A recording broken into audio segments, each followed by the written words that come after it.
Beyond Time, episode 21. Angin semakin kencang seiring kegelapan malam semakin pekat. Cahaya bulan justru membuat suasana semakin dingin. Malam begitu pekat hingga bagaikan tangan kematian, siap di atas kitab kehidupan dan kematian, menutupi segalanya dengan tinta. Akhirnya, pemandangan itu berubah menjadi lukisan kematian yang gelap. Semuanya hitam. Satu-satunya warna hanyalah darah merah mengerikan yang menetes dari leher penjahat yang kini terjepit di dinding. Langkah kaki semakin keras dan sesosok tubuh berwarna abu-abu perlahan muncul dari lukisan itu.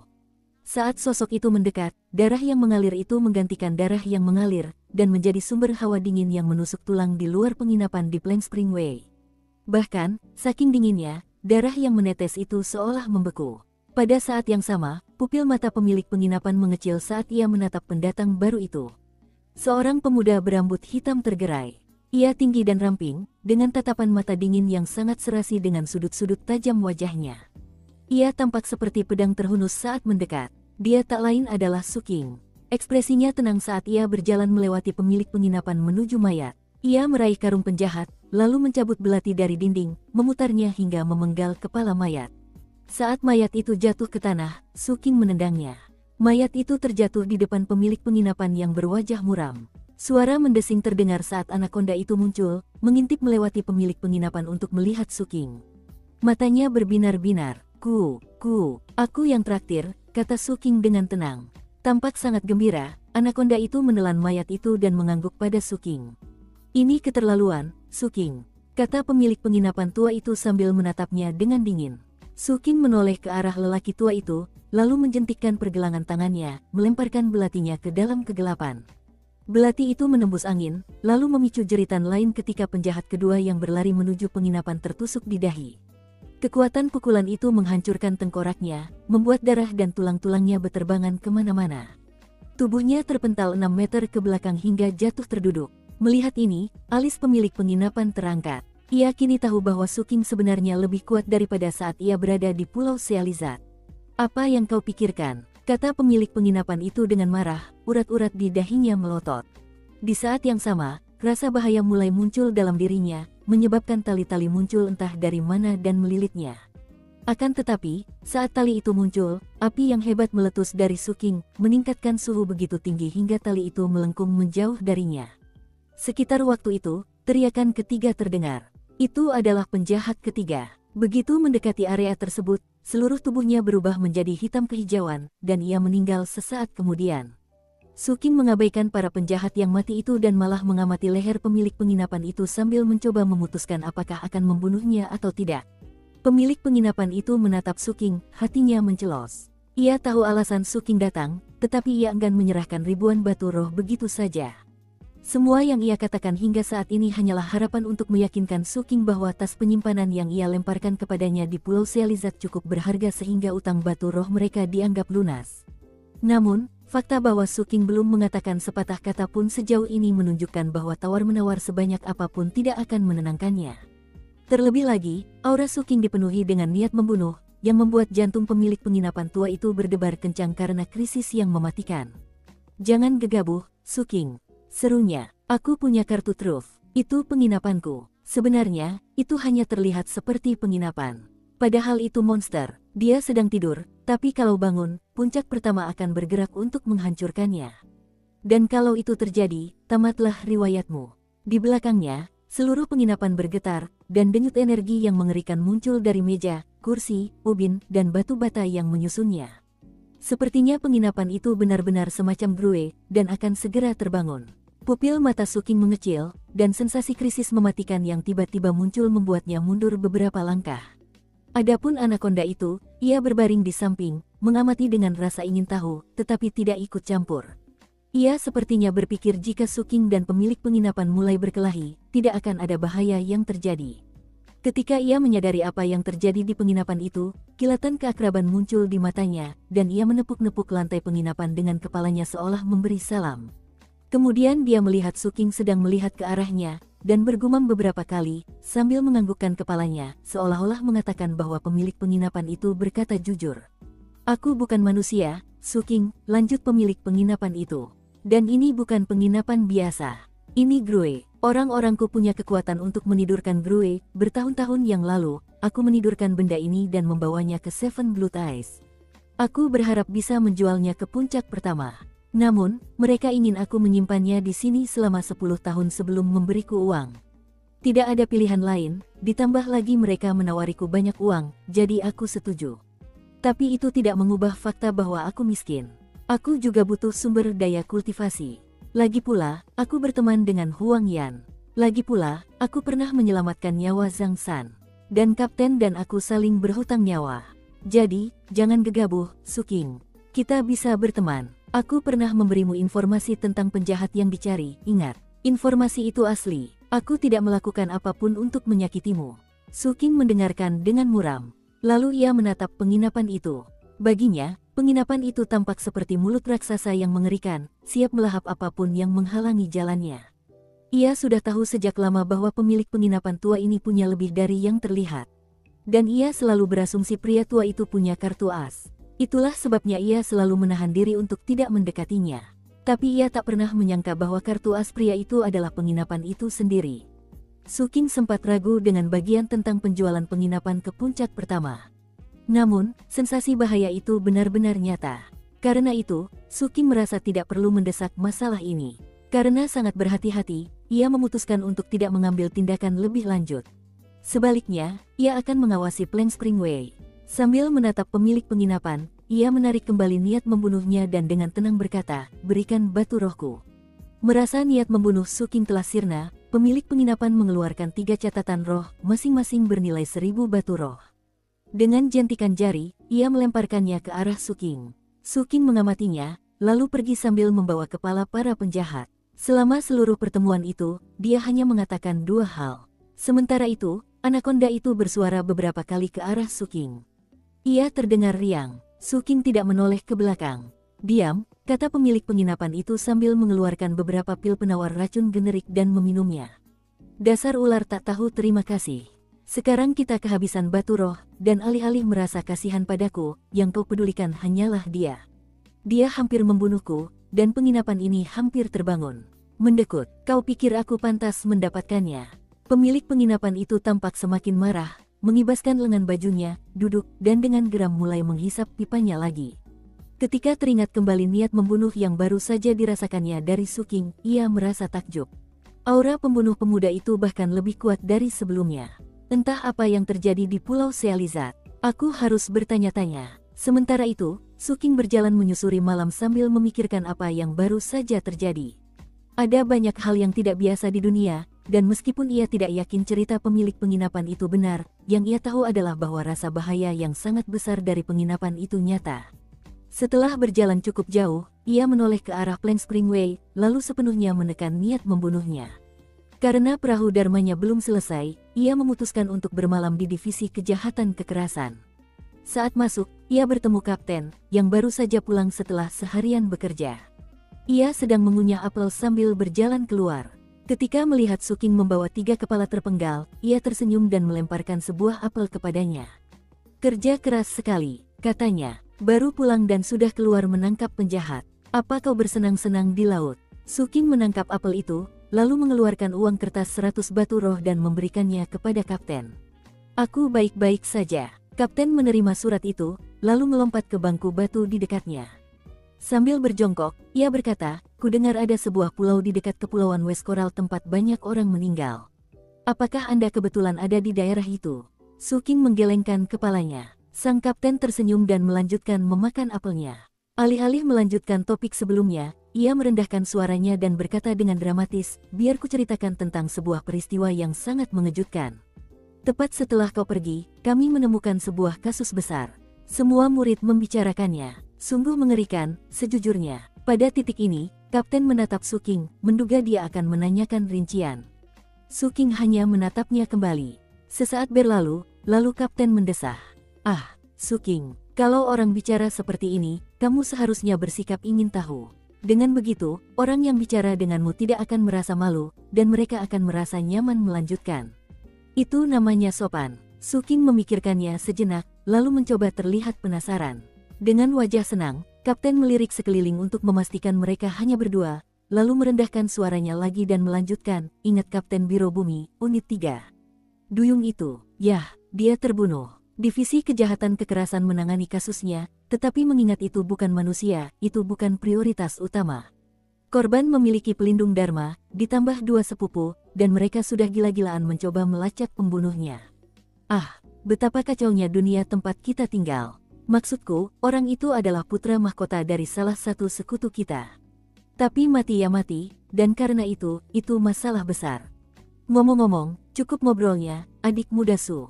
Aku harus berpatroli. Setelah itu, Kapten berdiri, merapikan pakaiannya, dan melompat dari bangku.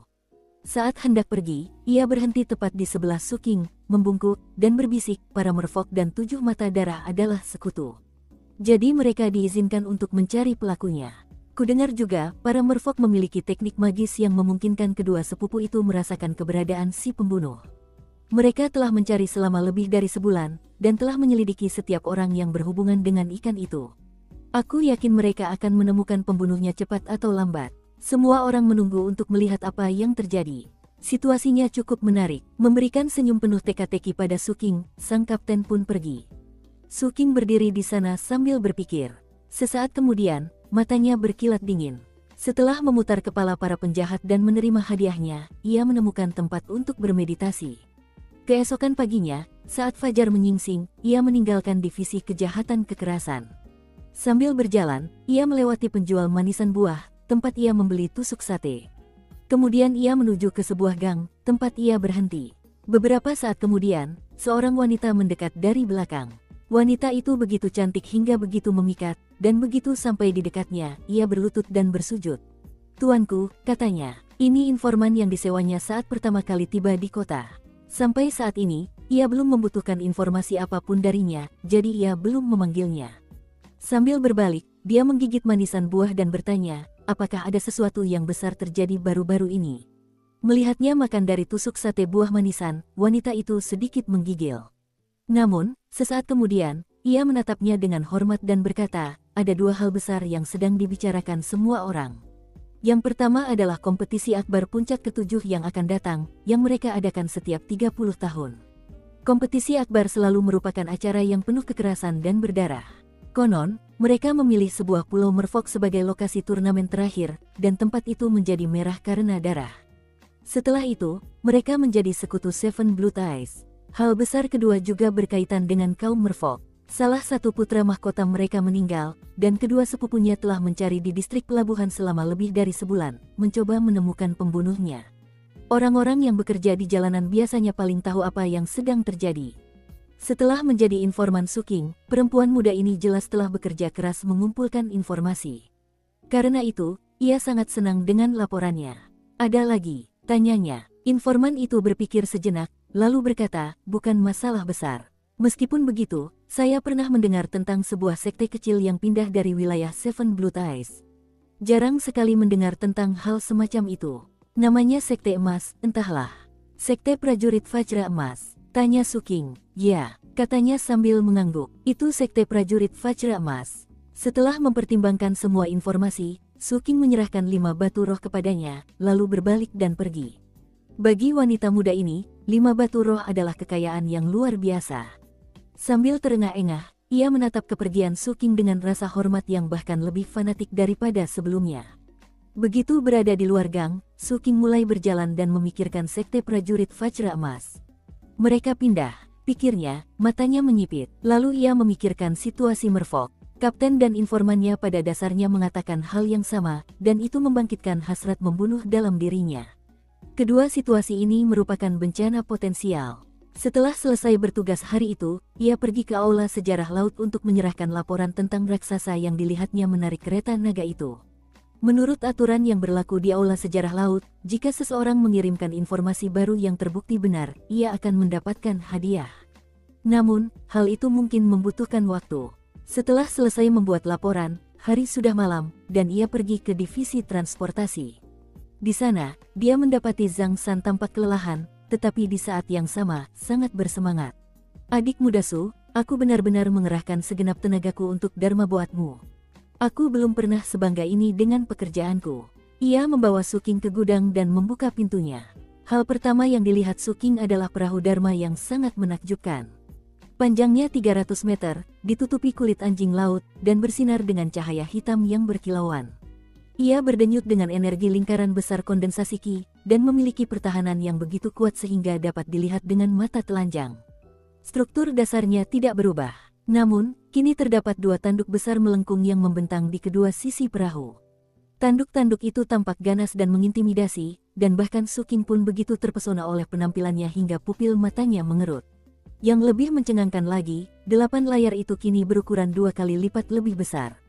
Strukturnya pun berbeda, dan warnanya hitam pekat. Mereka tampak seperti sayap binatang buas. Bagian dalam perahu dilapisi kulit kadal Foundation Establishment. Karena itu, bagian dalam perahu lebih tangguh daripada bagian luarnya, memberikannya kualitas misterius yang dapat menentukan dalam situasi hidup atau mati. Soal keilahian, Zhang San menjelaskan dengan penuh semangat, saya mengekstraknya lalu memasukkannya ke dalam 8 layar. Setelah diaktifkan, perahu Dharma akan bisa terbang di atas permukaan air atau menyelam di bawahnya. Yang terpenting, aku menghubungkan keilahian itu dengan perahu secara keseluruhan, memberi seluruh perahu kemampuan untuk memperbaiki dirinya sendiri sampai batas tertentu. Hanya ada sedikit kualitas yang lebih berharga bagi para murid Seven Blood Eyes daripada itu, dan perahumu memilikinya. Lebih lanjut, keilahian dapat dipancarkan keluar dalam bentuk serangan yang mengejutkan. Saya bahkan tidak yakin apakah seorang kultivator pendirian yayasan dapat menahannya, dan bahkan jika mereka mampu, mereka pasti akan terluka parah. Meskipun demikian, saya sarankan Anda menahan diri untuk tidak melakukan hal seperti itu. Itu akan sangat sia-sia, dan jika Anda melakukannya terus-menerus, keilahian akan habis. Setelah itu terjadi, semua properti Dharma Boat Anda akan menurun. Singkatnya, Dharma Boatmu ini secara teknis belum mencapai level kekuatan pendirian fondasi. Tapi tidak terlalu jauh. Malahan, yang perlu kau lakukan hanyalah menambahkan sumber daya pendirian fondasi, dan Dharma Boatmu tidak hanya akan mencapai level itu, tetapi juga akan mengesankan di level itu. Namun, jangan asal memasukkan sumber daya pendirian yayasan. Kau butuh inti dari makhluk yang benar-benar menakjubkan. Idealnya, inti dari entitas dewa. Jika kau menambahkan itu, Dharma Boatmu akan setara dengan entitas dewa pendirian yayasan yang sebenarnya. Tentu saja, aku kenal kamu, Su King. Kamu tidak suka pamer. Karena itu, aku merancang perahumu agar kamu bisa dengan mudah membuatnya terlihat persis seperti sebelumnya. Lalu, kamu bisa menunjukkan kondisi aslinya hanya jika kamu merasa perlu. Su King sangat terguncang saat memandangi perahu Dharma yang besar itu. Beberapa saat kemudian, ia meninggalkan divisi transportasi dan kembali ke pelabuhan 79. Bahkan setelah tiba, ia masih merasa gembira. Dukung terus channel YouTube Sabta Novel. 5 sosok berjalan menembus malam di ibu kota Seven Blood Eyes. 2 orang memimpin, dan 3 orang mengikuti mereka berdua. 3 orang di belakang adalah pelayan, dan 2 orang di depan adalah perempuan muda bermata tajam. Kedua saudari ini adalah sepupu duyung muda, dan mereka juga kekasih yang mulia ketiga. Sang adik memiliki mata yang penuh dengan niat membunuh, sementara sang kakak memiliki ekspresi penasaran. Sang kakak tidak tertarik membunuh, ia memiliki tujuan yang berbeda. Kami sudah mencari selama lebih dari sebulan, kata adik perempuannya sambil menggertakkan gigi, matanya menyala-nyala karena amarah yang membara. Kami sudah menghabisi semua orang yang pernah bermasalah dengan sepupu kecil kami. Dia satu-satunya orang yang tidak bisa kami selidiki karena dia sedang berada di laut. Tidak masalah, kata sang kakak. Kita hanya perlu melihatnya, dan kemampuan garis keturunan kita akan memberitahu kita apakah dia pembunuhnya. Kalau memang dia, aku akan mengulitinya hidup-hidup. Akan kubuat dia mengerti penderitaan yang sesungguhnya. Aku akan memakan sedikit dagingnya setiap hari, lalu setelah dia mati dalam penderitaan, aku akan mengambil jiwanya dan menaruhnya di lampu mer untuk dibakar selamanya. Pada malam yang gelap ini, tampaknya para asura keluar, siap untuk merenggut nyawa. Malam itu gelap gulita tanpa angin kencang. Dan ketika angin sepoi-sepoi itu menghantam pertahanan kapal Dharma Su King di pelabuhan 79, angin itu pun lenyap tak berbekas. Namun, seandainya angin itu mampu menembus pertahanan dan menyapu habis kapal Dharma itu, ia tak akan menemukan siapapun. Agak jauh dari sana, Su King menunggu dengan tenang di balik bayangan, bersandar di dinding sebuah bangunan, menyilangkan tangan di dada sambil memperhatikan perahu Dharmanya. Tatapannya tajam dan fokus. Aku penasaran apakah mereka akan datang malam ini. Dia menatap langit yang gelap. Sepertinya malam ini cocok untuk membunuh. Hal itu membuatnya teringat pada perjalanan pulang ke laut, saat ia mendongak ke awan hitam dan melihat sekilas burung Phoenix yang menyerupai elang. Setelah mengambil perahu dharmanya dari Zhang San, ia bertanya tentang entitas itu, dan Zhang San memberitahunya bahwa entitas itu ada hubungannya dengan wilayah terlarang terbesar di benua Phoenix Selatan, terlarang oleh Phoenix. Phoenix adalah kaisar wilayah terlarang itu, dan namanya adalah Phoenix Api. Tempat itu disebut terlarang oleh Phoenix karena Phoenix itu adalah entitas tertinggi yang mempertahankan dominasi, tidak hanya atas wilayah terlarang itu, tetapi juga atas seluruh Phoenix Selatan. Lebih jauh lagi, nama Phoenix Selatan juga berasal dari Phoenix itu. Konon, di selatan daratan utama kuno yang terhormat, terdapat sesosok dewa, seekor Phoenix, yang menari di surga tertinggi. Keperkasaannya membuat kubah surga menjadi gelap, dan menimbulkan kekaguman di antara semua makhluk hidup. Phoenix itu bernama Flame Phoenix, dan tempat tinggalnya adalah sebuah pulau yang kemudian disebut Phoenix Selatan. Zhang San tidak mengetahui rincian lebih lanjut dari itu. Phoenix Api, pikir Su King. Seiring ia mengembangkan kultivasinya, memperluas wawasannya, dan memperluas pengetahuannya, ia pun semakin mengenal dunia tempat ia tinggal. Angin bertiup, membawa serta suara gesekan kain. Hal itu menarik perhatian Su King, jadi ia mengesampingkan pikiran tentang Flame Phoenix dan mengalihkan pandangan dinginnya ke suatu tempat di ujung pelabuhan. Tak lama kemudian, ia melihat 5 sosok, 3 pria, 2 wanita. Su King familiar dengan para wanita ini. Entah dari aroma laut yang menyelimuti mereka, atau penampilan fisik mereka, ia langsung menyadari bahwa mereka adalah saudara perempuan yang masih berkerabat dengan duyung muda yang telah dibunuhnya. Mereka memiliki basis kultivasi yang kuat. Satu berada di tingkat ke-9 kondensasi Qi, dan yang lainnya berada di lingkaran besar. Di belakang mereka ada 3 pelayan yang juga merupakan kultivator duyung. Mereka tampaknya memiliki basis kultivasi di tingkat ke-8 kondensasi Qi, dan di bawah cahaya bulan, raut wajah mereka tampak ganas dan penuh dengan niat membunuh. Su King menatap mereka dengan dingin, matanya menyipit. Namun, dia tidak mengambil tindakan apapun, dia hanya memperhatikan mereka. Di manakah pelindung Dharma Yayasan? Selagi dia memperhatikan, kelima merfolk itu berhasil menjauh dari beberapa murid yang berpatroli, lalu mendekati perahu dharmanya. Mungkin mereka merasa percaya diri karena hubungan mereka dengan Yang Mulia Ketiga. Atau mungkin itu hanya kesombongan merfolk mereka. Bagaimanapun, saat mendekati perahu dharma, adik perempuan itu berpura-pura hendak menyerang. Sang kakak mengulurkan tangan untuk menghentikannya. Sang kakak jelas lebih bijaksana di antara mereka berdua, dan tidak ingin bertindak gegabah. Mengangkat tangan kanannya, ia mengeluarkan sebuah jimat harta karun. Jimat itu bukan untuk menyerang, melainkan untuk pengawasan. Setelah beberapa saat, Su King menyadari bahwa kedua saudari duyung itu tahu dia tidak ada di dalam perahu. Kemudian dia memperhatikan mereka mundur seolah-olah hendak pergi. Tatapannya semakin dingin. Alasan dia meninggalkan perahunya adalah karena dia tidak ingin membunuh siapapun di dekatnya. Jika dia melakukannya, apa yang terjadi akan terlalu jelas, dan bisa jadi ada konsekuensinya. Tentu saja, jika mereka berhasil melewati pertahanan dan naik ke kapal, ia punya cara untuk menghadapinya. Namun, karena kelima merfolk itu sudah pergi, ia hanya akan mengikuti mereka dan menghabisi mereka satu persatu dari balik bayangan. Namun, baru beberapa langkah mereka berjalan, raut wajah sang kakak berubah, tiba-tiba dia berbalik dan menatap langsung ke tempat Su King bersembunyi. Fluktuasi kutukan garis keturunan, katanya, pembunuh saudara kita ada di sana. Begitu kata-kata itu terucap, adik perempuan itu menoleh, mata hijaunya menyala dengan niat membunuh. Ia menerjang maju, tepat ke arah Su King. Di saat yang sama, niat membunuh ketiga pelayan itu berkobar, dan mereka juga menerjang ke arahnya. Jadi, mereka memperhatikan saya. Su King mengerutkan kening. Jika dia membunuh orang-orang yang mulia ketiga di sini, itu pasti akan menarik perhatian. Selain itu, ada juga kemungkinan mereka bisa memanggil bantuan. Oleh karena itu, saat mereka menyerbu, ia terbang mundur, menahan auranya dan juga berusaha membuat dirinya tampak panik. Semoga, jika mereka mengira ia takut, itu akan mengurangi kemungkinan mereka mengirim pesan minta tolong. Meski begitu, dia tidak berencana untuk terlibat dalam pertarungan yang berkepanjangan. Selama dia bisa membawa mereka ke lokasi yang tersembunyi, dia akan menyerang secepat kilat. Maka, kelima merfolk mulai mengejarnya. Adik perempuannya memimpin, tatapannya tajam. Sambil melesat maju, ia melambaikan tangannya, menyebabkan gelembung-gelembung hitam muncul di sekelilingnya, lalu melesat ke arah Su King yang panik. Saat gelembung-gelembung itu mendekatinya, ia bisa merasakan fluktuasi teknik sihir, serta mutagen yang sangat kuat. Serangan ini jelas dirancang untuk mencemarinya. Jadi, kau membunuh sepupuku.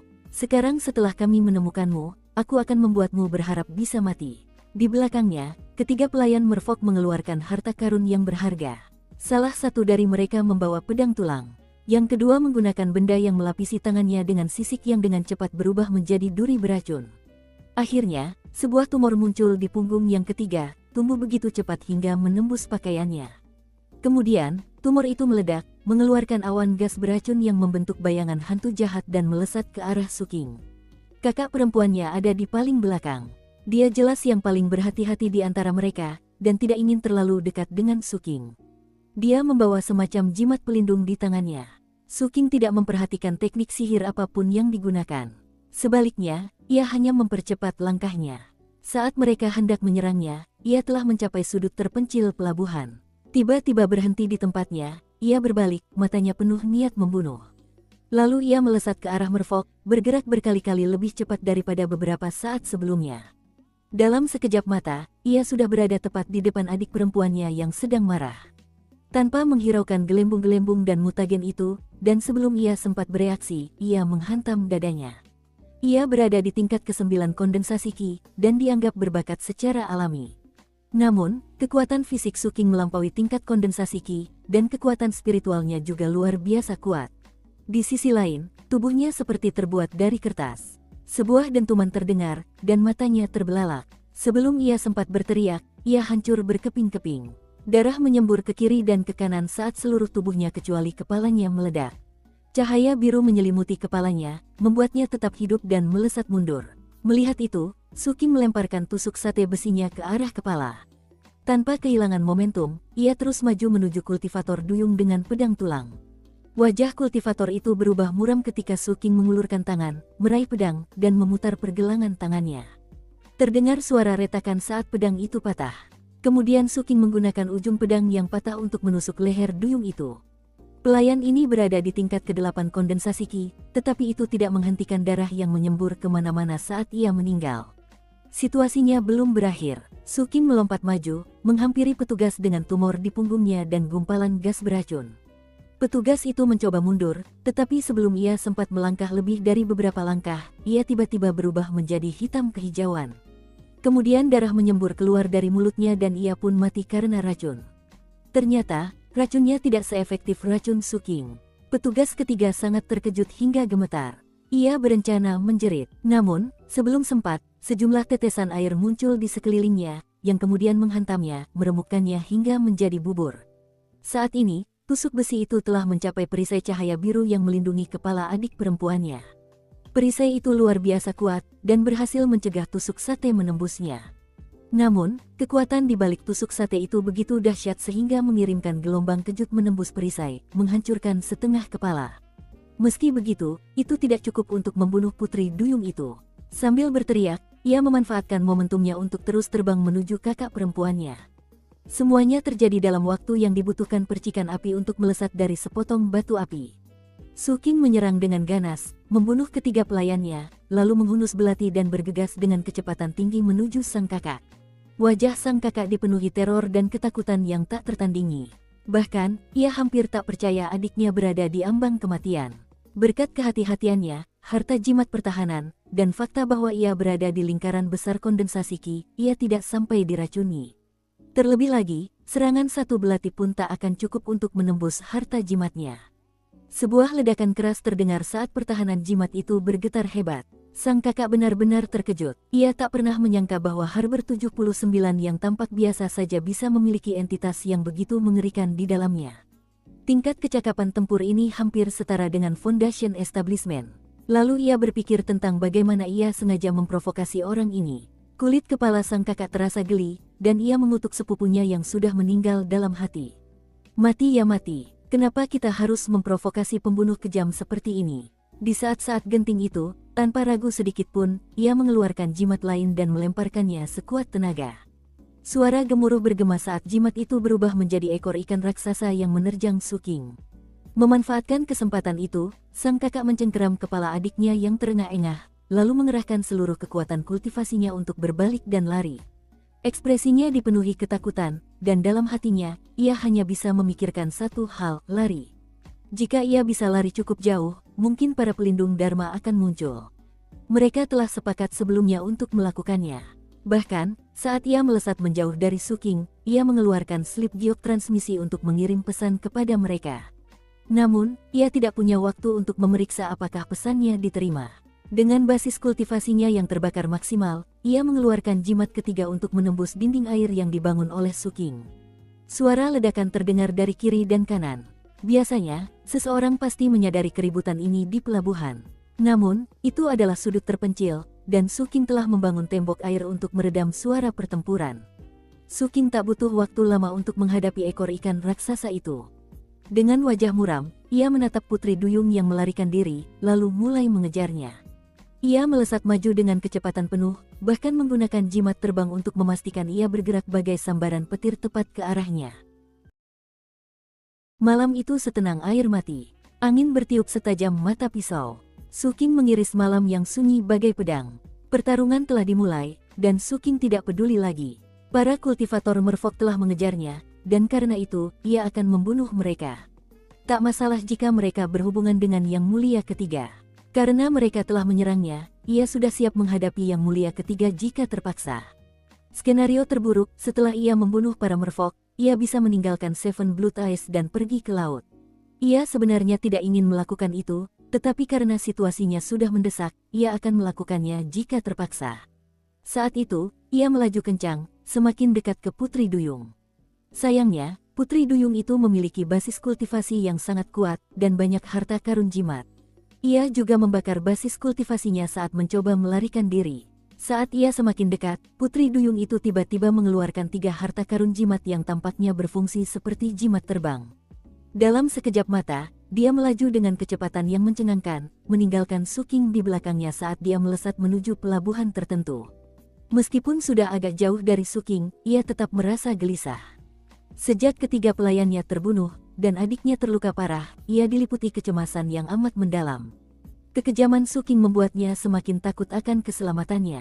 Lebih parah lagi, tatapan dingin Suking membuatnya gemetar hebat. Jauh di pelabuhan, ia melihat sebuah perahu Dharma yang familiar, dan baru saat itulah rasa takutnya mulai berkurang. Bahkan, harapan muncul di wajahnya. Ia berhenti bertanya-tanya mengapa para pelindung Dharmanya tidak datang menolong, dan hanya fokus untuk mencapai perahu Dharma itu secepat mungkin. Di sanalah ia bisa menemukan tempat berlindung. Kau membunuh sepupuku, kau membunuh keluargaku, kau membuatku dalam keadaan kumal ini. Suking, aku akan menyuruh Yang Mulia Ketiga mengeluarkanmu dari Seven Blood Eyes. Lalu aku akan membalas dendam. Putri Duyung itu menggertakkan giginya, dan matanya berubah merah saat dia membakar darahnya sendiri untuk mendapatkan kecepatan lebih. Sementara itu, mata Suking sedingin es. Ia tahu targetnya sedang menuju perahu Dharma Yang Mulia Ketiga, dan bahkan, ia sudah bisa melihat perahu mewah itu di kejauhan. Perahu itu diterangi lampu, dan suara nyanyian serta tarian terdengar dari dalam. Hal itu justru membuat niat membunuh Suking semakin kuat. Membakar abis jimat terbangnya, ia mempercepat lajunya. Namun, itu masih terlalu lambat. Beberapa saat kemudian, aksi Putri Duyung yang membakar darahnya sendiri memberinya kecepatan yang cukup untuk melompat ke perahu Dharma Yang Mulia Ketiga. Terhuyung-huyung saat mendarat, ia berteriak minta tolong. Tolong aku, cintaku. Hampir seketika, sekelompok pengikut Yang Mulia melompat keluar untuk melindunginya. Pada saat yang sama, Yang Mulia Ketiga terbang keluar dari kabin dan menghampiri Putri Duyung, dengan ekspresi takjub di wajahnya. Ia memandangi keadaan Putri Duyung yang basah kuyup, seperti begonia yang dihujani badai, dan wajahnya dipenuhi kelembutan. Kenapa kamu menangis, sayangku? Siapa yang menindasmu? Lalu ia menatap adik perempuannya, terengah-engah. Kemarahan muncul di wajahnya. Bagaimana kamu bisa berakhir seperti ini? Saat itulah Suking tiba di perahu Dharma Yang Mulia Ketiga. Melangkah ke air di luar perahu, ia menatap Yang Mulia Ketiga yang sedang menggendong Putri Duyung. Sambil menggertakkan giginya karena sedih dan marah, ia menunjuk Suking dan berkata, "Itu dia, sayangku. Suking ini membunuh sepupuku. Aku dan adikku pergi untuk membicarakannya, tetapi penjahat-jahat itu menghancurkan tubuhnya dan membunuh para pelayan kami. Aku harus membakar darahku sendiri agar bisa sampai di sini tepat waktu. Kau harus bertanggung jawab atas situasi ini, sayangku. Entah karena alasan pribadi atau aliansi, kami para merfolk tidak akan membiarkan masalah ini begitu saja. Dan lihatlah keadaan adikku sekarang. Pada saat ini, mata sang adik terbuka, dia menatap ke arah Yang Mulia Ketiga dan mengucapkan serangkaian kutukan. Setelah mendengar semuanya, mata Yang Mulia Ketiga tampak sedingin es saat ia berkata perlahan, sungguh berani. Ini benar-benar keterlaluan. Apa kau ingin mati? Semua pengikutnya mulai memancarkan aura mematikan dan suram. Su King berdiri diam di sana, jubah taunnya berkibar tertiup angin laut, dan rambut panjangnya menari-nari di belakangnya. Ia menatap Yang Mulia Ketiga, lalu menatap laut di seberang pelabuhan. Ia telah membuat keputusan. Sementara itu, Putri Duyung menghela napas lega, sambil memelototi Su King dengan kebencian yang berbisa. Ia sudah tahu persis bagaimana ia akan menghadapi Su King. Bahkan, ia merasa saran adik perempuannya sebelumnya terlalu lemah. Ia akan melakukan 10 kali lebih buruk, dan akan memastikan Su King menyesal pernah ada. Terima kasih banyak, sayangku. Tolong, pastikan ini. Kau salah paham, sayang, sela Yang Mulia Ketiga dengan lembut. Maksudku, kau punya nyali besar. Tercengang, Putri Duyung itu mendongak ke arah Yang Mulia Ketiga. Cintaku, kau. Ia tampak seperti biasa, penuh kasih sayang, ulas asih, dan lembut. Matanya tampak penuh cinta. Bahkan, ia bertanya-tanya apakah ia salah dengar, dan hendak memintanya mengulangi apa yang ia katakan. Namun kemudian, Yang Mulia Ketiga mengulurkan tangan seperti biasa untuk membelai rambutnya, dan malah menghantamkan telapak tangannya ke ubun-ubun kepalanya. Terdengar bunyi letupan saat getaran menjalar ke tubuh Putri Duyung itu. Kemudian kepalanya meledak, darah menyembur keluar membentuk kabut, dan mayatnya yang tanpa kepala terbanting ke tanah. Melihat ini, pupil mata Su King mengecil. Ini tidak terduga. Di sampingnya, adik perempuan yang mengumpat itu tercengang. Ekspresinya berubah dari lemah dan kesakitan menjadi sangat terkejut dan tak percaya. Apalagi mengingat Yang Mulia Ketiga tampak lembut dan penuh kasih seperti biasanya, kecuali darah di tangannya. Adik perempuan itu merasa pikirannya sedang mempermainkannya. Ia tak percaya orang yang telah memeluknya dan adik perempuannya begitu erat, baru saja membunuh adiknya. Jika ekspresi wajahnya berubah, misalnya menjadi dingin dan menyeramkan, akan lebih mudah untuk menerimanya. Namun, kenyataan bahwa wajahnya tetap penuh kasih seperti sebelumnya membuat adik perempuannya gemetar tak terkendali. Cintaku, katanya, matanya dipenuhi ketakutan. Sambil membersihkan tangannya, Yang Mulia tersenyum hangat kepada adik perempuannya, lalu melirik Su King. Maafkan saya atas kekurang ajaran saya, adik muda. Ada yang bisa saya bantu? Rambut Su King berdiri tegak ketika dia melihat Yang Mulia Ketiga yang tersenyum dan lembut, kemudian mayat di dek kapal, dan kemudian kepala adik perempuannya yang ketakutan, yang jelas-jelas telah diracuni, dan tidak akan hidup lama. Su King belum pernah bertemu orang seperti ini sebelumnya. Kata-kata dan tindakan Yang Mulia Ketiga benar-benar membuatnya gemetar ketakutan. Mustahil baginya untuk memprediksi hasil ini, dan sebenarnya ia sedang merencanakan pelariannya dari 7 mata darah. Setelah diam-diam memandangi senyum ramah Yang Mulia Ketiga, Su King menangkupkan tangan dan membungkuk. Kemudian, dengan hati penuh kewaspadaan, ia pergi. Di kejauhan, ia menoleh ke belakang dan melihat Yang Mulia Ketiga berdiri di atas perahu. Melihatnya, Su King tak bisa menahan diri untuk mengingat kembali bayangan dirinya yang dengan lembut membunuh Putri Duyung muda itu. Jelas sekali, Yang Mulia adalah orang yang amat berbahaya. Setelah menyaksikan Su King menghilang di kejauhan, Yang Mulia Ketiga yang tersenyum menatap kepala adik perempuannya. Dengan tatapan penuh kehangatan, ia berkata, "Kau dan adikmu sungguh luar biasa, sayang. Aku tak mungkin bisa menyelesaikan misi guru tanpamu. Lagi pula, aku bisa berjasa pada pembunuh kecil nan keji dari Pulau Sealizat.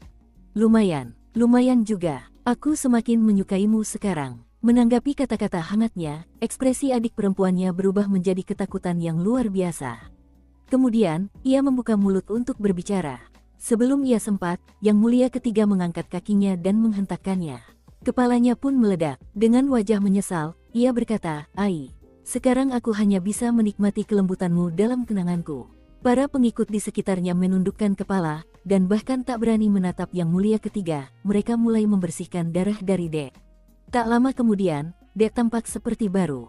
Kemudian salah satu pengikut mengeluarkan botol kristal yang diserahkannya dengan hormat kepada Yang Mulia Ketiga. "Yang Mulia," katanya, "kami telah menangkap basah para pelindung Dharma Merfolk. Kami telah menangkap mereka sekarang." "Bagus sekali," kata Yang Mulia Ketiga sambil tersenyum. "Pergilah ke Merfolk dan jelaskan bahwa aku bisa membantu mereka menutupi insiden cetak biru Dharma Boat yang dicuri dari Seven Blood Eyes. Namun, sebagai gantinya, Aku ingin setetes air mata kuno dari klan kerajaan Merfolk. Kirimkan segera ke sini. Setelah berkata demikian, ia mengambil botol itu dan meneguk tonik nutrisi di dalamnya. Setelah mengembalikannya kepada pelayan, ia berjalan ke udara, lalu melesat ke arah puncak ketujuh. Tak butuh waktu lama baginya untuk mencapai puncak. Di aula besar itu, Master ketujuh duduk di depan papan Go, tenggelam dalam pikirannya. Di seberang papan, berdiri pelayan yang sama seperti sebelumnya. Catatan, jika Anda pernah membaca novel Xianxia, Wuxia, atau Xuanhuan, dan terjemahannya mengatakan bahwa karakter-karakternya sedang bermain catur, kemungkinan besar tetapi tidak selalu dijamin mereka sedang bermain Go. Jika Anda ingin mempelajari lebih lanjut tentang permainan ini, yang kebetulan sangat menyenangkan untuk dimainkan, silakan cari di Google. Singkatnya, permainan ini melibatkan penempatan bidak hitam dan putih di papan untuk mengendalikan wilayah. Kita lanjut ke alur ceritanya. Sambil menatap pelayan itu dengan serius, dia berkata, "Kamu salah langkah." Pelayan itu melihat ke papan, mengambil salah satu bidak, dan kemudian meletakkannya di tempat berbeda. "Apa kau serius ingin menarik kembali langkahmu?" bentak Master ketujuh. "Kau tidak tahu kalau menarik kembali langkah itu dihitung kalah. Kau baru saja kalah." Sambil menyapukan tangannya di papan dan menghamburkan bidak-bidak, ia menatap Yang Mulia Ketiga. "Senang bertemu denganmu, Tuan," kata Yang Mulia Ketiga. Nada suaranya benar-benar berbeda dari beberapa saat sebelumnya. Ia terdengar sangat hormat saat bersujud.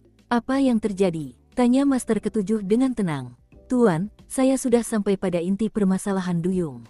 Memang tidak berjalan sesuai rencana, tapi akhirnya semuanya baik-baik saja. Mereka benar-benar datang atas perintah para Sea Zombie, mencoba mencuri cetak biru Dharma Boat dari puncak ketujuh.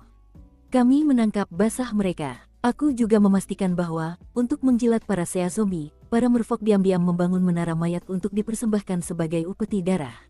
Buktinya ada di sini, di lempengan giok ini. Di dalamnya juga terdapat daftar 4 nama, yang merupakan pengawal kehormatan sekte yang digaji oleh Kepulauan Merfolk."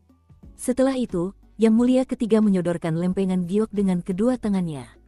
Tuan ketujuh memberi isyarat menggenggam, dan lempengan giok itu melayang ke arahnya.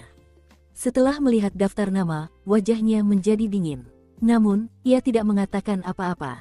Selanjutnya, Yang Mulia Ketiga sedikit gemetar saat ia merendahkan suaranya dan berkata, "Ada sesuatu yang perlu saya minta maaf.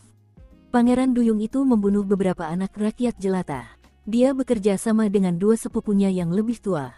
Saya tidak menyadari apa yang sedang terjadi, dan untuk itu, saya menerima hukuman apapun yang Anda berikan kepada saya, Tuan." Tuan ketujuh tampak agak lega. "Kau melanggar aturan, jadi, kurung dirimu di gua pembakar tulang selama 7 hari. Mendengar kata-kata, "gua pembakar tulang," Yang Mulia Ketiga menggigil. Sambil menundukkan kepala, ia mengutarakan penegasannya, lalu pergi. Sambil memperhatikan kepergian muridnya, Master Seven berdiri dan memandang ke bawah gunung, ke arah pelabuhan. Sepertinya ia sedang fokus pada pelabuhan 79. Sesaat kemudian, dia mengalihkan pandangannya ke laut lepas. Di sampingnya, pelayannya berkata pelan, "Para Merfolk bukan orang bodoh. Rasanya mustahil mereka berani mencuri cetak biru perahu Dharma kita. Kakak ketiga rakus akan keuntungan," kata Tuan ketujuh, "dan aku tahu dia suka bermain-main. Tapi dia tidak berani mengarang bukti adanya menara mayat. Bangsa Merfolk telah semakin dekat dengan para Sea Zombie, musuh bebuyutan Seven Blood Eyes. Bangsa Merfolk punya ambisi yang liar, itu sudah jelas. Sepertinya semua bantuan keuangan yang kita kirimkan kepada mereka, dan semua murid yang mati demi mereka, tidak berarti apa-apa. Kalau begitu, kita akan mengambil kembali utang kita.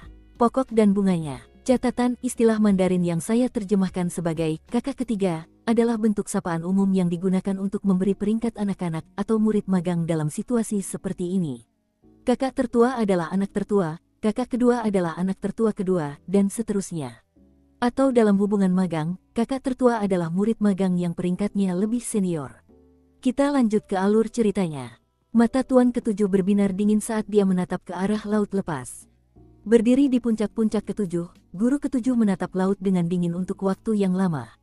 Lalu ia mengalihkan pandangannya. "Ayo," katanya, "kita main lagi." "Tentu saja," kata pelayan itu. Sambil menyiapkan papan, ia ragu-ragu, lalu bertanya dengan suara pelan, "Tuan ketujuh, tentang Yang Mulia Ketiga dan anak itu." Tuan ketujuh menatap pelayan itu. "Kau sangat peduli pada anak itu, kan?" Pelayan itu mengangguk namun tidak mengatakan apapun. Kakak ketiga melakukan segala sesuatu dengan cara yang adil atau curang, lanjut Tuan ketujuh. Memang begitulah dia. Dia tampak baik, tetapi kenyataannya dia sama sekali tidak berperasaan. Begitulah caranya dia mencapai puncak selama masa-masa off-peak-nya, dan begitulah caranya dia bergabung dengan barisan murid-muridku. Itulah yang kusuka darinya. Sedangkan untuk si anak, pertanyaannya adalah apakah dia bisa memahami siapa kakak ketiga, dan apakah dia bisa menonjol dengan caranya sendiri. Itu tergantung seberapa pintar dia. Di dunia yang kacau ini, orang bodoh tidak akan bertahan lama. Dengan itu, guru ketujuh menatap langit sebelum fajar, yang baru saja akan dipenuhi cahaya.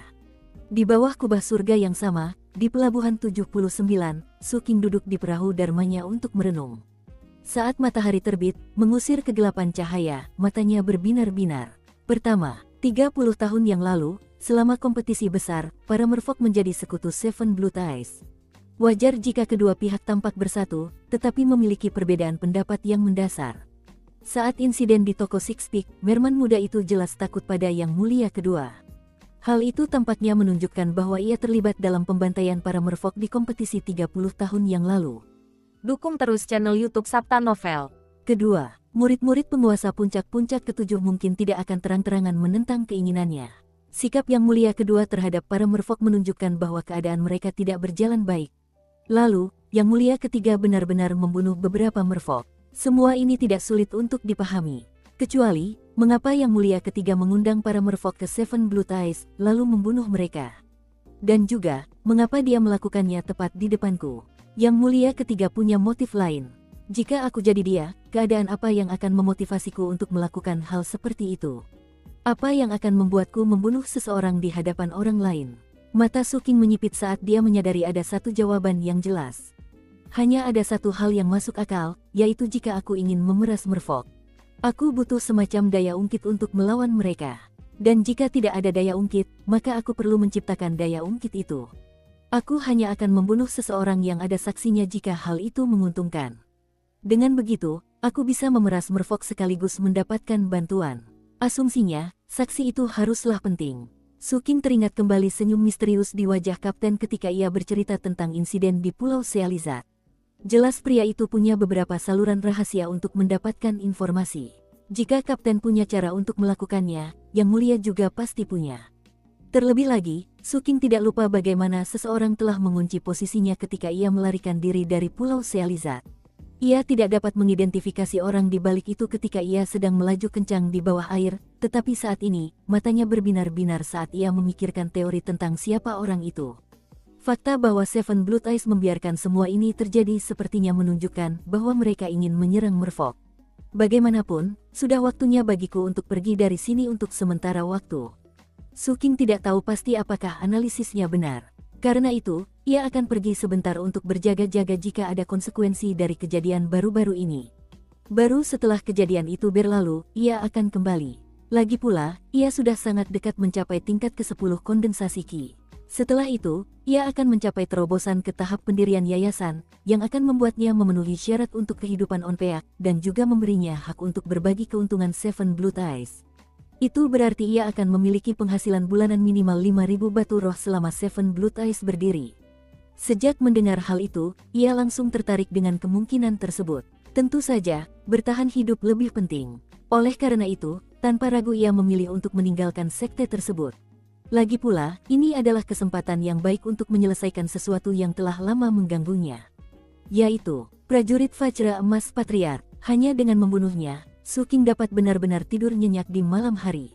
Setelah mengambil keputusan, ia tidak membuang waktu. Saat matahari terbit, ia menyimpan perahu dharmanya lalu pergi ke divisi kejahatan kekerasan. Sekte prajurit Vajra Emas adalah sekte resmi. Mereka mungkin kecil, tetapi jika mereka benar-benar memindahkan markas mereka, mereka tidak akan bisa melakukannya secara diam-diam. Seven Blood Eyes mengawasi semua yang terjadi di wilayahnya. Sebagai anggota divisi kejahatan kekerasan, Suking berhak menjelajahi arsip divisi, yang berisi segala macam informasi tentang apa yang terjadi di wilayah Seven Blood Eyes. Tentu saja, informasinya tidak akan sedetail yang bisa diakses divisi intelijen. Namun, jauh lebih mudah melakukan riset di tempat kerjanya sendiri daripada pergi ke divisi intelijen. Oleh karena itu, tidak butuh waktu lama sebelum dia berada di kantor arsip divisi kejahatan kekerasan. Dia jauh lebih terkenal dalam kejahatan kekerasan daripada sekte pada umumnya. Dia telah tampil spektakuler dalam operasi Night Dove dan telah membawa kepala banyak penjahat untuk hadiah. Karena itu, ketika ia tiba, para murid kantor arsip bersikap sangat sopan dan mengizinkan Su Qing mengakses apapun yang dimintanya. Tak lama kemudian, ia menelusuri beberapa laporan acak yang tidak dianggap serius oleh sekte tersebut. Di sanalah ia menemukan petunjuk yang ia cari. Mereka mencari suaka di gereja keberangkatan. Matanya menyipit saat membaca berkas itu. Kebanyakan orang menganggap gereja keberangkatan penuh dengan orang gila. Dan sebagian besar organisasi memandang gereja dengan jijik atau takut. Lebih umum bagi mereka untuk meninggalkan wilayah pengaruh mereka daripada mendekati mereka. Aku ragu mereka pindah hanya karena aku. Mungkin ada hubungannya dengan Yang Mulia Kedua dan permintaan hadiahnya. Setelah membayar, mereka mungkin bangkrut dan juga ketakutan. Alih-alih tinggal di wilayah Yang Mulia Kedua, mereka memutuskan untuk pergi saja. Su Qing mengusap dagunya sambil membaca detail kepergian sekte prajurit Vajra Emas. Kemudian, ia meninggalkan divisi kejahatan kekerasan. Di jalanan distrik pelabuhan, ia berkeliling ke beberapa toko acak untuk menjual beberapa barang yang ia peroleh di Pulau Sealizat, termasuk beberapa kulit kadal. Ia juga membeli beberapa barang yang akan dibutuhkannya selama jauh dari sekte, termasuk beberapa tanaman beracun. Akhirnya, ia berdiri di luar sebuah toko yang menjual jimat. Berusaha untuk tidak kecewa dengan berapa banyak batu roh yang akan hilang, ia pun masuk ke dalam. Tak lama kemudian, ia mengeluarkan beberapa jimat khusus. Jimat-jimat khusus ini dapat mengubah penampilan dan aura seseorang.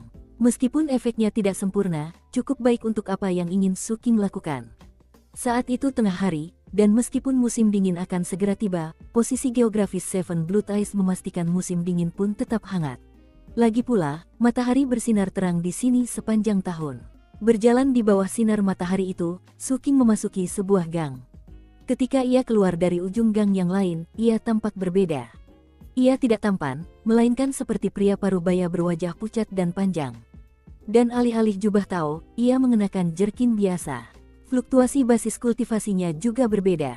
Alih-alih berada di tingkat ke-9 kondensasi Qi, ia lebih seperti tingkat ketiga. Dia tahu betul bahwa seseorang dengan kondensasi Qi tingkat ke-9 akan menonjol di antara para pemulung. Namun, seseorang dengan kondensasi Qi tingkat ketiga, meskipun mengesankan, tidak akan menarik banyak perhatian. Merasakan kekuatan harta karun jimat itu aktif, Su Qing melihat sekeliling dengan hati-hati, lalu tetap tanpa ekspresi saat ia menuju portal teleportasi. Ia tidak menggunakan medali identitasnya, melainkan membayar biaya batu roh. Tak lama kemudian, ia melangkah ke portal dan menghilang dalam cahaya yang menyilaukan. Di bagian timur Phoenix Selatan, puluhan ribu kilometer jauhnya dari bekas markas besar sekte prajurit Vajra Emas, terdapat area luas yang jarang penduduknya. Area itu merupakan hutan belantara tempat tumbuhnya sejenis rumput merah tua bergigi gergaji. Karena rumput itulah, area itu kemudian disebut Crimson Wild. Dari kejauhan, tempat itu tampak seperti berlumuran darah segar. Sebenarnya, tempat itu agak mengerikan. Mutagen di sana jauh lebih kuat daripada di sebagian besar area hutan belantara Phoenix Selatan, dan akibatnya, binatang mutan itu jauh lebih ganas. Tak heran jika di lingkungan yang begitu kotor, kota-kota jarang ditemukan. Anda mungkin melihatnya setiap beberapa ratus kilometer. Kota-kota itu kasar dan primitif, dan para pemulung biasanya menempati permukiman kumuh di sekitarnya. Baik dilihat dari segi geografi maupun populasinya, Crimson Wild adalah tempat yang menjijikkan. Klan-klan Violet Lands memandang rendah tempat ini, dan Seven Blood Eyes hampir tidak memedulikannya. Namun, gereja keberangkatan, karena beberapa aspek ajaran mereka, menyukai tempat-tempat menjijikkan seperti ini, dan seringkali menyebarkan agama di sana. Itulah sebabnya Crimson Wild menjadi bagian dari wilayah gereja keberangkatan. Di tepi Crimson Wild terdapat sebuah kota yang dikelola bersama oleh Violet Lands dan Seven Blood Eyes. Kota itu adalah satu-satunya tempat di Crimson Wild yang memiliki portal teleportasi. Portal teleportasi menyala, dan seorang kultivator parubaya berwajah pucat dan berjas hitam muncul. Tentu saja, itu adalah Su Qing yang sedang menyamar. Bahkan sebelum ia melangkah keluar dari portal, ia sudah diliputi aroma busuk yang menyengat. Bagi orang yang tidak terbiasa, aroma itu akan sangat sulit dibiasakan. Namun Su Qing sangat mengenalnya, meskipun sedikit lebih kuat daripada tempat-tempat yang pernah ia tinggali sebelumnya. Ia menjaga ekspresinya tanpa ekspresi saat berjalan meninggalkan peron. Segelintir penjaga malas di dekatnya nyaris tak menatapnya. Saat ia menyusuri kota, ia melihat sebagian besar bangunan berwarna abu-abu dan bobrok. Sampah dan tinja berserakan di tanah. Semua orang tampak gelisah, dan orang-orang menjaga jarak satu sama lain. Tidak banyak perempuan, dan mereka yang ia lihat tampak garang. Ada beberapa anak yang bersembunyi di balik bayangan di gang-gang dan memandang dengan mata sayu yang telah menyaksikan banyak kematian. Sesekali, ia mendengar jeritan atau umpatan penuh amarah. Lebih mirip seperti markas pemulung. Orang-orang menatapnya dengan waspada atau dengan niat jahat, tetapi ia mengabaikan semuanya. Ia tidak tinggal lama di kota. Malah, ia langsung keluar gerbang dan mulai bergerak dengan kecepatan tinggi menembus hutan belantara. Sekte prajurit Vajra Emas telah pindah ke Crimson Wild dan tidak terlalu jauh dari kota ini. Sebelum datang, Su King telah memeriksa peta daerah dan tahu kemana dia akan pergi. Ia bergerak dengan kecepatan luar biasa, angin dingin menggigit wajahnya. Ia bahkan merasakan beberapa kepingan salju menghantamnya, dan beberapa pegunungan rendah di kejauhan tertutup salju. Musim dingin terasa hangat di Seven Blood Ice, tetapi di tempat ini, suhunya sudah sangat dingin. Hal itu membuatnya teringat masa lalu. Dan selama perjalanannya, ia melihat banyak binatang buas, juga sisa-sisa manusia. Dunia yang kacau. Dengan ekspresi tenang, ia menambah kecepatan. Begitulah, waktu berlalu. Tak lama kemudian malam pun tiba, disertai angin dan salju yang lebih lebat. Begitu ia berada jauh dari kota, dan berada di tengah Crimson Wild, Su King tiba-tiba berhenti bergerak dan memandang ke kejauhan. Bersamaan dengan angin, terdengar suara tawa ganas dan darah. Di antara angin bersalju, ia melihat tumpukan mayat. Di dalamnya terdapat rakyat jelata, penjaga, dan di sekitarnya terdapat muatan acak dan kereta kuda yang rusak. Jelas itu adalah kafilah pedagang yang sedang menuju kota. Di samping tumpukan mayat berdiri sekelompok sekitar selusin orang berpakaian compang camping, rambut mereka acak-acakan, dan ekspresi mereka ganas. Mereka adalah penjahat, dan kebanyakan dari mereka berada di tingkat kedua kondensasi Ki. Beberapa sedang mengurus senjata, beberapa sedang mengacak-acak kargo, dan yang lainnya menyeret mayat-mayat itu. Beberapa melampiaskan hasrat liar mereka pada mayat-mayat perempuan yang telah meninggal. Lebih jauh lagi, ada beberapa api unggun, tampaknya seseorang sedang menyiapkan makanan panas. Jelas, karavan pedagang ini telah bertemu para penjahat ini, dan semua orang di karavan itu kini telah mati. Kedatangan Su King menarik perhatian beberapa penjahat, yang menatapnya dengan tatapan tajam. Melihat dia memancarkan fluktuasi tingkat ketiga kondensasi Ki, mereka menyeringai ganas dan mulai menuju ke arahnya. Mereka mengira Su King akan menjadi korban berikutnya. Su King menatap mereka dengan dingin. Ia telah menyaksikan pembantaian seperti ini berkali-kali. Tentu saja, pengalamannya dengan para pemulung membuatnya menyadari bahwa karavan yang berani menjelajahi hutan belantara biasanya tidak diisi oleh orang-orang baik. Orang-orang di karavan itu tidak akan ragu untuk membantai siapapun yang lebih lemah dari mereka. Begitulah keadaan di dunia yang kacau balau. Orang-orang saling membunuh, dan mereka pun terbunuh. Tak ada gunanya berbelas kasih untuk mencari tahu siapa yang baik dan siapa yang jahat. Tetapi karena orang-orang ini telah menyerangnya, dia tidak bisa membiarkan mereka begitu saja. Bulan yang memudar menggantung di langit gelap, bagaikan bilah melengkung yang membuat angin menderu.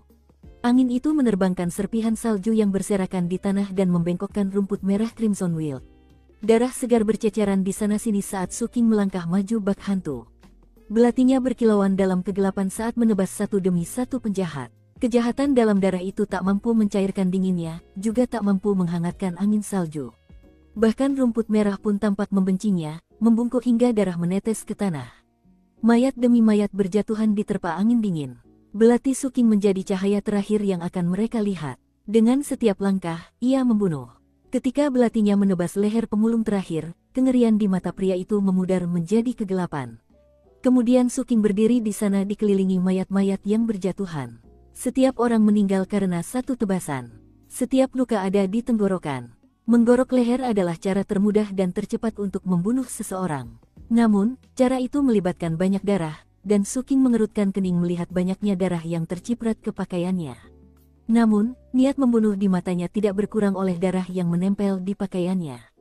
Saat menyerang, ia memotong rumput liar dan membasmi akarnya. Tidak masalah jika para penjahat ini dibiarkan hidup, mereka mungkin tidak berdaya untuk membalas dendam.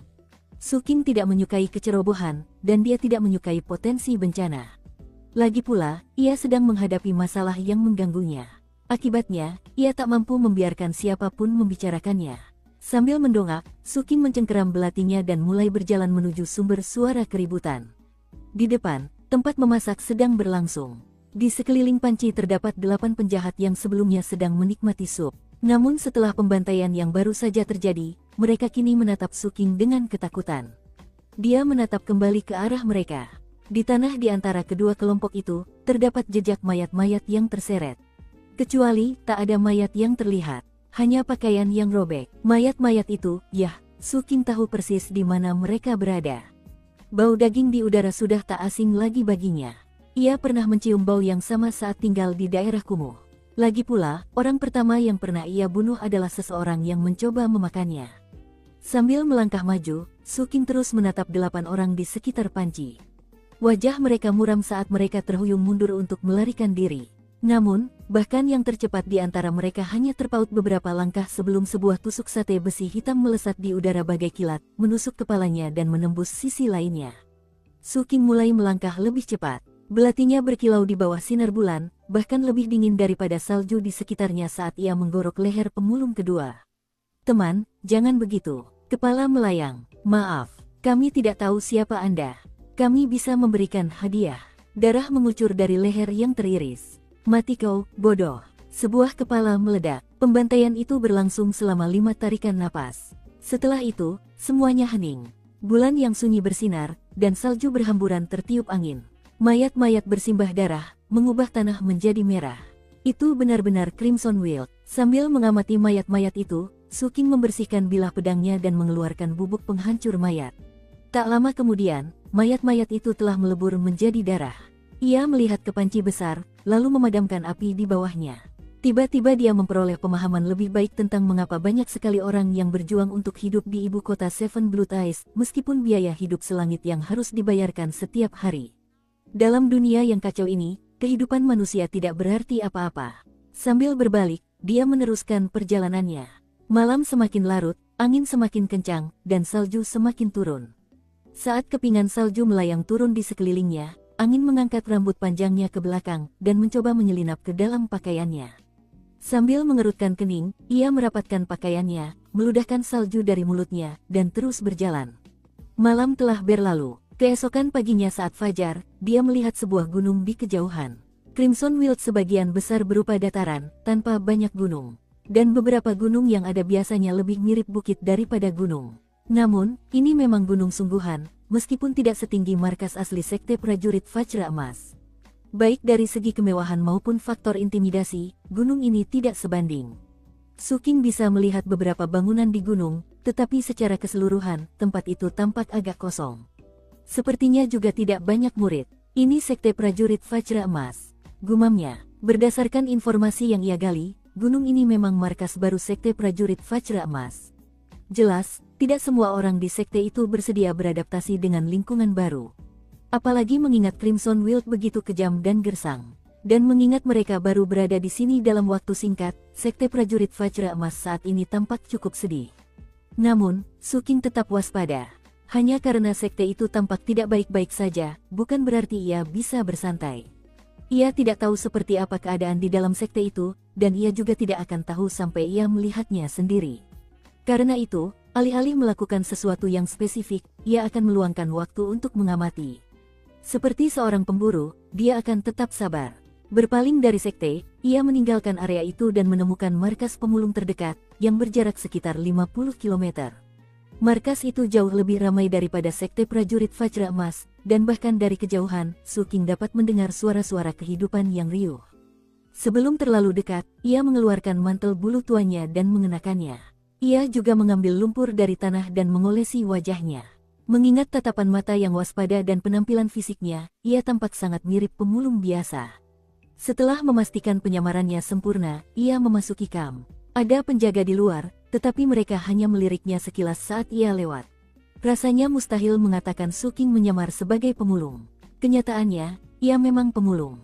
Ia memiliki aura yang sama, tatapan mata yang sama, keganasan yang sama. Setelah memasuki perkemahan, ia mengamati sekeliling tenda-tenda, lalu memusatkan perhatiannya pada suatu titik di depan, tempat sekitar 100 pemulung berkumpul. Mereka semua bersorak kegirangan, dan merupakan sumber kebisingan yang ia dengar dari kejauhan. Yang membuat mereka semua bersemangat adalah pemandangan brutal yang tersaji di depan mata mereka. Itu semacam kompetisi, hampir seperti pacuan anjing. Ada 8 orang kurus kering berpakaian compang camping, berlari secepat yang mereka bisa. Kedelapan orang itu memiliki mutagen yang kuat, dan kulit mereka sebagian besar berwarna hitam kehijauan. Jelas, mereka hampir bermutasi. Mereka tampak gila sekaligus putus asa saat berlari di sepanjang lintasan yang penuh dengan batu tajam dan bilah-bilah patah. Setiap langkah yang mereka ambil menyebabkan darah mengalir lebih deras, dan membuat mereka semakin gila. Tujuan mereka terlihat di ujung lintasan, gumpalan putih bercak-bercak. Bagi seseorang yang hampir mengalami mutasi, bolus putih benar-benar dapat menyelamatkan hidup mereka, meskipun hanya untuk sementara. Bagi kelompok ini, inilah kesempatan mereka untuk mendapatkan pil semacam itu. Bagi mereka, berdarah sedikit pun tak masalah. Mereka tetap akan berlari dengan gila-gilaan demi mendapatkan pil itu. Melihat betapa riuhnya kerumunan, jelaslah banyak orang yang memasang taruhan pada hasilnya. Di tengah perhatian Suking, salah satu pelari mencapai ujung lintasan, meraih bolus putih, dan melahapnya. Para peserta lain berhenti dengan putus asa dan diseret kembali ke garis start. Sementara itu, bolus putih lain diletakkan di ujung lintasan, dan perlombaan dimulai lagi. Beberapa pemulung di antara penonton bersorak kegirangan, yang lain mengumpat tanpa henti. Namun, karena balapan baru telah dimulai, taruhan baru pun bisa dipasang. Memalingkan muka dari tontonan itu, Suking memandang ke arah sekte prajurit Vajra Emas. 50 km jauhnya dari markas sekte tersebut, Patriark prajurit Vajra Emas duduk di aula besar di puncak gunung, menatap dengan marah ke arah pemimpin sekte, yang tampaknya ragu untuk berbicara. "Kau pikir aku mau datang ke tempat kumuh ini?" gerutu sang patriark. "Jelas tidak, tapi tahukah kau apa yang akan terjadi jika aku tidak datang?"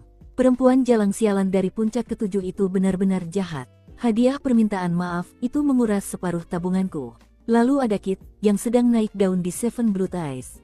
"Apa yang kau harapkan dariku? Duduk diam sampai dia mencapai Foundation Establishment lalu datang untuk menamparku sampai mati." Berdasarkan semua catatan kuno yang kubaca, aku berada dalam situasi yang sulit. Patriark prajurit Vajra Emas benar-benar marah melihat betapa buruknya segalanya dalam waktu sesingkat itu. Konsekuensi pemindahan sekte itu sangat dramatis. Tidak semua orang mau ikut, dan banyak murid diam-diam melarikan diri. Dia telah membunuh beberapa orang karena mengkhianati sekte, tetapi dia tidak bisa membunuh mereka semua. Yah, tidak masalah. Pil obatku akan segera habis. Setelah aku meminum pil itu, aku akan bisa membuka bukaan Dharma ke-30 dan menyalakan api kehidupan pertamaku. Setelah api kehidupanku menyala, barulah aku bisa memasuki kondisi cahaya yang mendalam. Dalam kondisi cahaya yang mendalam, kemampuan bertarungku akan meningkat drastis, dan aku tak perlu takut lagi pada anak itu. Pikiran ini membuat raut wajah sang patriark sedikit cerah. Tunggu, tidak. Menurut catatan kuno yang kubaca, biasanya di saat-saat genting seperti inilah sesuatu yang tak terduga terjadi. Setelah sampai pada titik ini dalam alur pikirannya, wajah sang patriark berubah muram, dan ia mengeluarkan sebuah medali identitas. Membolak-balik medali itu di tangannya, ia menghela napas lega. Mustahil anak itu mencapai titik terobosan. Lagi pula, sekarang setelah aku bergabung dengan gereja keberangkatan, aku sudah dianggap sebagai penganut. Gereja ini sama kuatnya dengan Seven Blue Eyes, jadi aku punya perlindungan yang baik. Aku aman untuk sementara waktu. Lagi pula, rekan Daois Kat Fortune masih di sini sebagai tamu.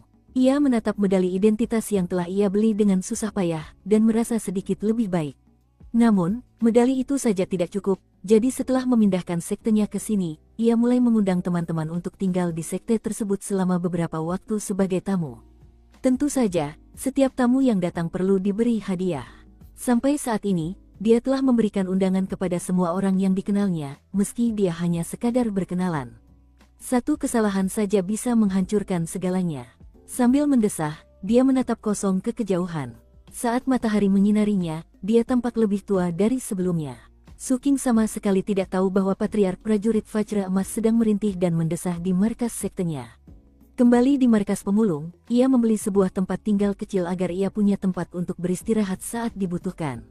Di markas pemulung, pendatang baru biasanya harus melewati beberapa formalitas sebelum diizinkan untuk tinggal. Namun, jika kau cukup kuat, aturan itu tidak berlaku. Suking hanya perlu memamerkan kekuatan spiritual tingkat ketiga kondensasi Ki, dan ia pun memiliki kabin kayu baru. Karena memamerkan bahwa ia mampu membeli sesuatu seperti itu dengan mudah, ia langsung menarik perhatian dua pemulung yang berniat jahat. Tak lama kemudian, kepala mereka yang terpenggal tergantung di luar pintunya. Setelah itu, Suking diterima sebagai anggota KAM. Hari-hari pun berlalu. Awalnya, hanya sedikit orang yang memperhatikannya, tetapi perilakunya persis seperti pemulung pada umumnya, sehingga ia pun cepat berbaur. Dia akan membunuh orang-orang yang memprovokasinya. Dia akan menjalankan misi. Dia akan membeli bolus putih. Dan dia menjelajahi KAM dengan kewaspadaan dan kehati-hatian naluriah yang membuatnya tak seorang pun meragukan bahwa dia hanyalah seorang pemulung biasa. Tak butuh waktu lama bagi orang-orang untuk menganggapnya pendatang baru. Lagi pula, alam liar itu penuh dengan pemulung, dan bukan hal yang aneh bagi mereka untuk akhirnya datang mencari tempat tinggal setelah lama berkelana. Tentu saja, Suking akan menyelinap keluar dari perkemahan untuk mempelajari sekte prajurit Vajra Emas dan daerah sekitarnya. Sesekali ia melihat para murid melakukan perjalanan dari sekte ke markas untuk menghabiskan waktu luang mereka. Suking mengenali beberapa murid dari masa ketika ia menyerang markas sekte mereka sebelumnya, meracuni segalanya, dan membakar tempat itu. Mereka berjalan di sekitar perkemahan dengan wajah angkuh dan arogan. Namun, di mata mereka terpancar keraguan dan ketidakberdayaan yang mendalam, yang ditangkap Suking. Seiring berjalannya waktu, Suking memperoleh lebih banyak informasi langsung tentang sekte yang pindah ke daerah itu, karena peristiwa itu tidak luput dari perhatian para pemulung setempat. Setelah sekitar setengah bulan, Suking memiliki pemahaman yang cukup baik tentang keseluruhan situasi. Bahkan tidak ada 100 orang yang tersisa di sekte tersebut. Hanya 4 dari 7 tetua asli yang tersisa. Pemimpin sekte masih ada. Itu berarti Patriark Prajurit Vajra Emas hanya memiliki 4 ahli di antara bawahannya. Wilayah ini dikuasai oleh gereja kepergian, itulah sebabnya dia datang ke sini. Untuk berlindung di gereja, Suking sedang bersabar. Dia mungkin memiliki kemampuan bertarung yang mengesankan, tetapi dia berhadapan dengan musuh dari Foundation Establishment. Jika mereka akhirnya bertarung, dia mungkin bisa menang, tetapi itu akan menjadi pertarungan yang panjang dan sulit. Oleh karena itu, Suking tetap berhati-hati seperti biasa. Ia meluangkan waktu untuk menganalisis semua informasi yang ia temukan, dan tidak mengambil tindakan apapun. Setengah bulan berlalu, suatu malam, ketika sedang membuntuti 2 murid dalam perjalanan kembali ke sekte, ia mendengar percakapan yang memberikan informasi yang sangat menarik. Sang Patriark benar-benar membesar-besarkan semua ini.